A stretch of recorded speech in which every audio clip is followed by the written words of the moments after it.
earliest memory of country music is just, I guess the fact is that I can't remember first time that I heard it because I just always heard it. I'm sure that I heard it in the womb.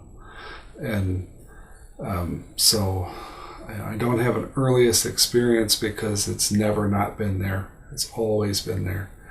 And lucky for that. I just remember the Ring of Fire and you know, my dad singing that. You know, I fell into a burning ring of fire. I remember that vividly. And hearing that, I mean, they played music while we fell asleep, you know? So I remember falling asleep. But that's my earliest memory. I would think probably would be more Johnny Cash. And listening to Johnny Cash and June Carter Cash. I loved Coal Miner's Daughter. Oh my God, I wanted to be a coal miner's daughter because I love that song so much. I won't forget, I was dressed up in my Halloween costume in my room singing Garth Brooks. And my dad was at the end of the stairs recording the whole thing. And I was jumping on the bed and the chair and the couch singing Garth Brooks standing outside the fire because that was my all-time favorite song growing up. And it just kind of sticks with me. It's almost like my dad's blackmail with me.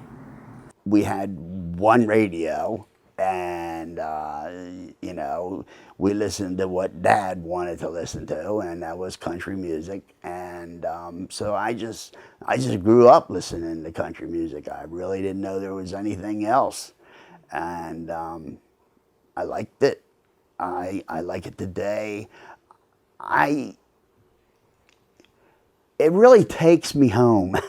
You know, take me home, country road. Listening to the old classic country music. I didn't listen to it growing up because I wasn't exposed to it. My father didn't like it, so I grew up not knowing about it because I was never exposed to it, like I said. So I never really had a negative view on it. It's one of those things that you don't know, so you can't say much about it.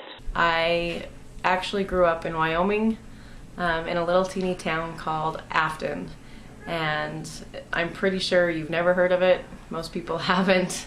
It is about 120 miles south of Jackson Hole. So I grew up in this teeny tiny town where we only had one radio station, and of course it was country. And at the time, you know, growing up, country music wasn't really something that I liked, that I was into. It became part of my life in junior high.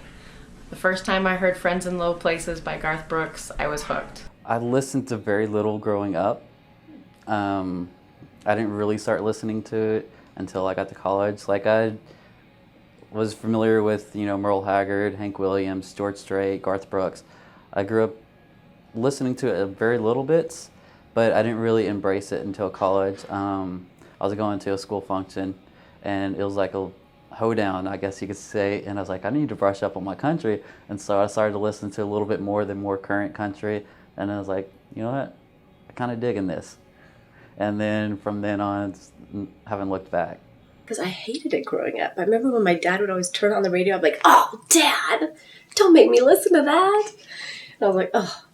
I just remember, and he'd always say, like, when the sun was rising, he'd always like, Marcy, you're missing the best part of the day. I'm like, Dad, right? In high school, I'm like, Dad, I'm totally fine missing this part of the day. It'll come tomorrow. So, but I just remember he would always, like, when he'd drive us in the truck, he'd turn on his country music.